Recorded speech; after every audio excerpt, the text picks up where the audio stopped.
those Lonesome Indian and other old fiddle tunes by the Dillards.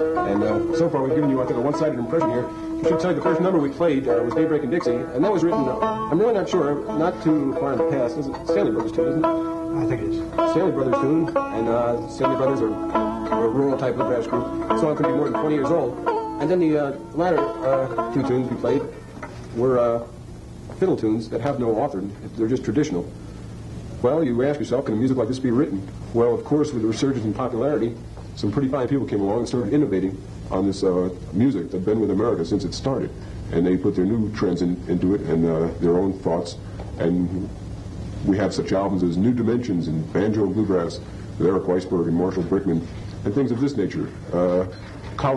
Many colleges breeding bluegrass groups these days. They may not know it, but they're breeding bluegrass groups. And I think a good example of a contemporary bluegrass instrumental is one written by Roger Sprung of New York City.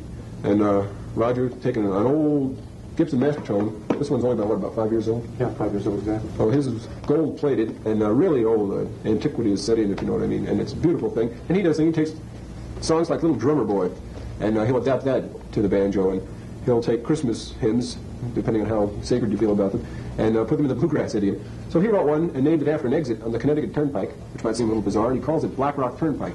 I'm trying to render a few spasms on it.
Turnpike. If you're ever going the route from New York to Boston, you'll see it along there somewhere. It's about exit 10. You've never been back there, have you, Charles? Maybe they can name one. What's a good exit to name one here? How about the University Boulevard exit? Breakdown. Broomfield exit. Okay. Well, bluegrass, like I say, is sort of ebbing out in a certain sense, but some cities still have factions or groups that are still interested in it, and we're all beaming with joy, aren't we, that Denver caters to this kind of music. Not that often, but perhaps not what you call the granddaddy of bluegrass, but certainly a group that's from, I'm not sure where they're from, Tennessee or Kentucky. Flatton Scruggs I'm talking of. Nashville's their home now. Yeah. So. They'll be coming to Denver, when is that, the 24th of February? 24th of February. Yeah. 24th of February at the Denver Auditorium. And they'll have Doc Watson with them. And Doc Watson is a blind guitarist, fantastic flat picker. He adapts fiddle tunes to the guitar, such as Charles has done. I always wondered when I was going to drop my pick someday. And Flatton Scruggs will be here. And Scruggs has his style of banjo picking actually named after him. It's called Scruggs picking. Skip, why don't you exemplify a slow roll, show exactly what Scruggs picking is. Let's just use one called Cripple Creek. It's probably the most oldest banjo tune there is, and it's just basically a forward roll starting with the thumb, and the first finger, and then the middle finger, and it's just a continuous repetition of these three fingers, and it gives you a sound like this.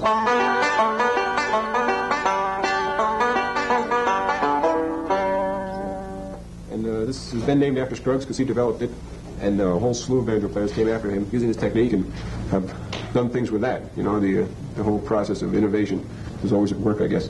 And Scruggs took an old standard tune Home Sweet Home and adapted it for the banjo. And I think before we play, we always might as well explain what the D tuners are. Why don't you hold that thing around there? Why don't you explain how this actually operates? It's kind of hard to... I don't really know. I've never seen inside these particular kind, but originally Scruggs came up with 2 new set of pegs that came through here between the other 4. And they came through the other side, and on the other end was connected to an eccentric, or a cam, or lobe, or what do you want to call it. And he tuned his banjo to the standard G tuning with these in the on position. And then when he turned one off, it would lengthen the length of the actual string, so the tone would go down and give you a sound like this. And all these are a new type of Scruggs pegs, and they're built into the actual tuning peg. So you don't have to bother with the, in other words, a 5th and 6th new peg, so you still have the old 4-peg arrangement. And they're set up with these stop screws, so you can set the motion at any point you wish to change the pitch with between any 2 tones on any of these 2 strings. And this one is off now. What we can do is tighten one, then we'll tune it down. Tighten the other one, then it automatically stops.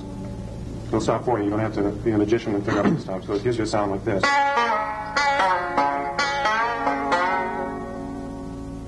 That's the Scruggs pegs. There they are, and Skip is going to show you how they are employed in Home Sweet Home. I think you'll find this rendition, if you've never heard it, very novel. And the genius of Scruggs is evident throughout.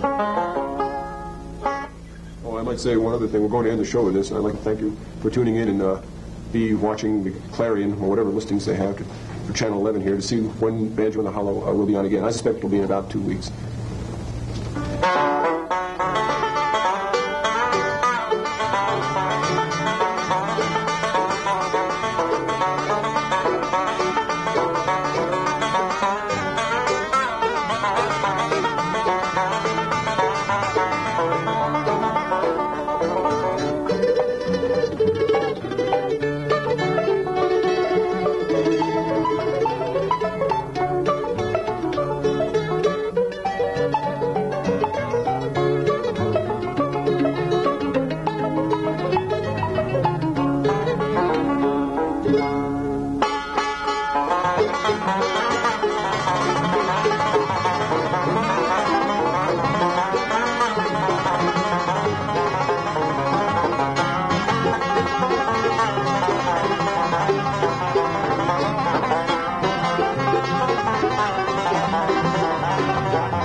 Listen again when Channel 11 presents Banjo in the Hollow.